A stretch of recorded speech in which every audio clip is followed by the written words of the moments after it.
皆さんこんにちは and welcome to Shogo's podcast. So today, guys, well, first of all, it's been right now at the point of recording, it's been about a few days now since Zen and Hanumi has been dismissed from the hospital, and we've been spending time together. We're living together now in the same house. Yeah, I actually have Zen right now next to me in his baby bed, and he's still awake. So I'm talking, into my phone right now to record this while he is swarming a little bit. He can't do anything yet. He's still so tiny, and you might have seen my Instagram story, but he's actually about the same size as my wakizashi so far. So I'm very sure he'll be able to get much bigger very soon, but I think it's really cute right now. But anyways, guys, today I want to talk another topic about something that I discussed with one of the guests who came to my samurai experience at Yushinkan. His name is Josh. I mentioned about him in different podcasts too. And another question that he asked me I thought was really interesting, especially because it's something that I always have inside my mind recently.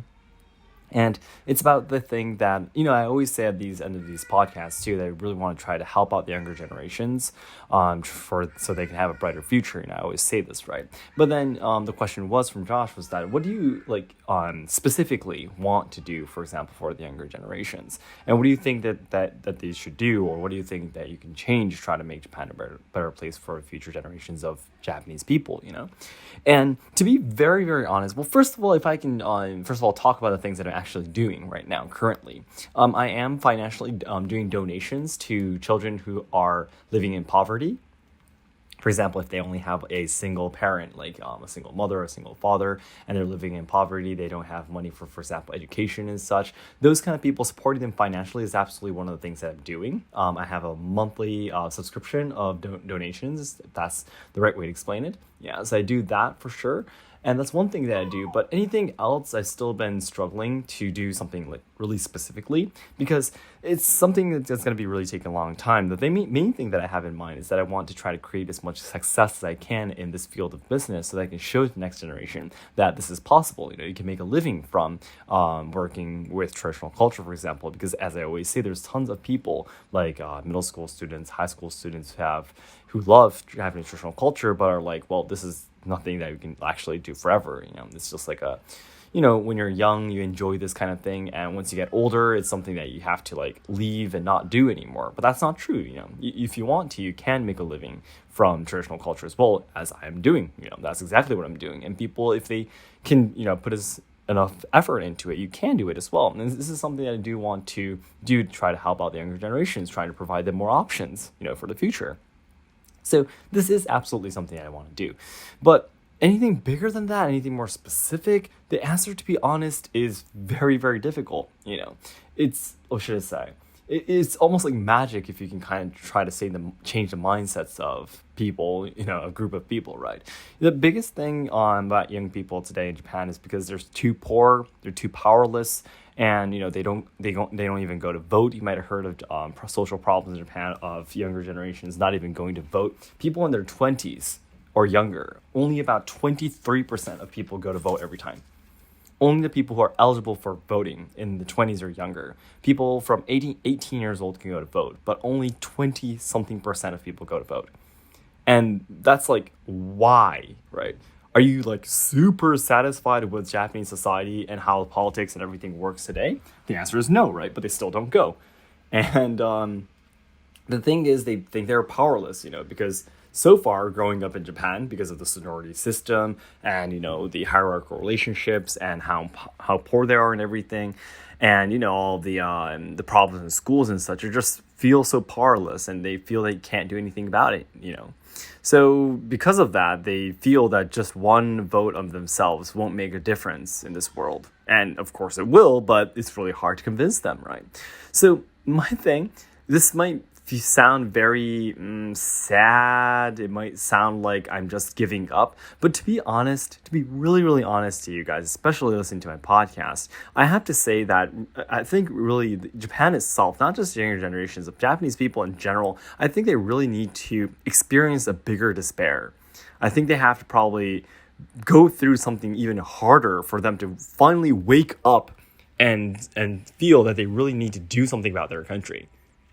I mean, people who have, well, I don't want to say that I'm that kind of person, but people who are a little bit more concerned about the future of this country or future of themselves are already, for example, leaving Japan and starting business outside of Japan, or just simply working, abroad, and not staying in Japan anymore. Because obviously, if you really look at the data of what's going on in Japan, yeah, it's pretty obvious that we're not having a very bright future, right?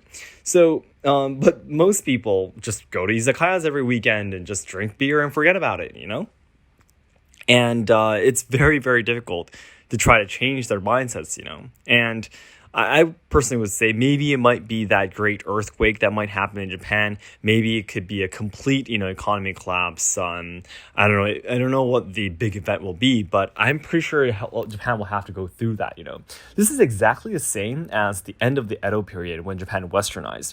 The Edo period was so long, 265 years of no wars, and it was very peaceful. But because of the peace, Japan was actually starting to get very poor at the same time. On the shogunate, the samurai government, at the very end before Japan westernized, was actually going bankrupt. Yeah. So although it was peaceful, the society itself, the economy itself, was starting to get very weak.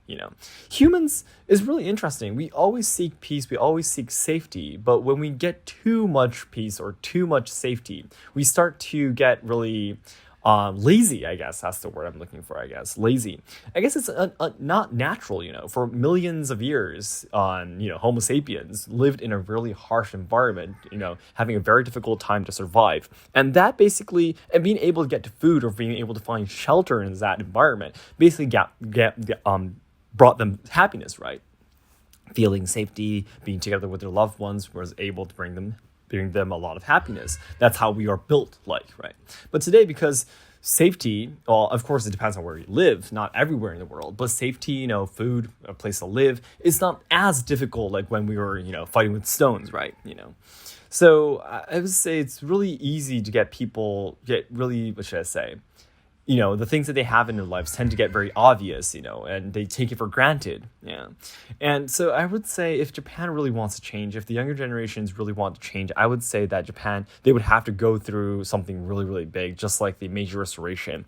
The end of the Edo period, the Japanese people felt the same kind of crisis. At that time, Japan really needs to change. Otherwise, we're going to be conquered and taken over by foreign countries. And we really need to do something about it. That's the reason why there was a lot of civil wars, a lot of conflict between the Japanese people themselves, and so on and so forth. But I'm pretty sure such an impact. I really hope this impact doesn't lead Japan to another bad path, like, for example, World War II and so on and so forth. But I really would say if Japan wants to change, that's probably something that you need to experience. Because we can survive in Japan. I mean, it is hard. Life is hard. Taxes are getting more expensive, and, just simply things are becoming more expensive, because of the world economy and so on and so forth. But we still can barely survive. And that's not enough stimulation for people to actually really have a strong will to want to change this society, this world, So I think that's a thing. Although I will continue to do the small things that I can in my life, try to,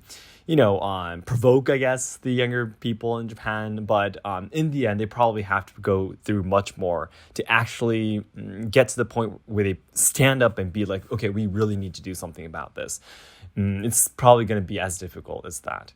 So then everyone, as I always say, the ultimate goal in life is to make all Japan lovers' dreams come true. So I know there's a lot of people studying Japanese willing to come to Japan to travel, study, or work, or even train our traditional culture and such. However, as we talked about today too, Japan is facing a lot of social problems. We are losing our traditional culture, and the younger generations are dying because of all the social issues being shoved against them. And I'm really afraid that the people who want to make their dreams come true in Japan are not going to be able to do it because Japan is going down a very bad path. Yeah.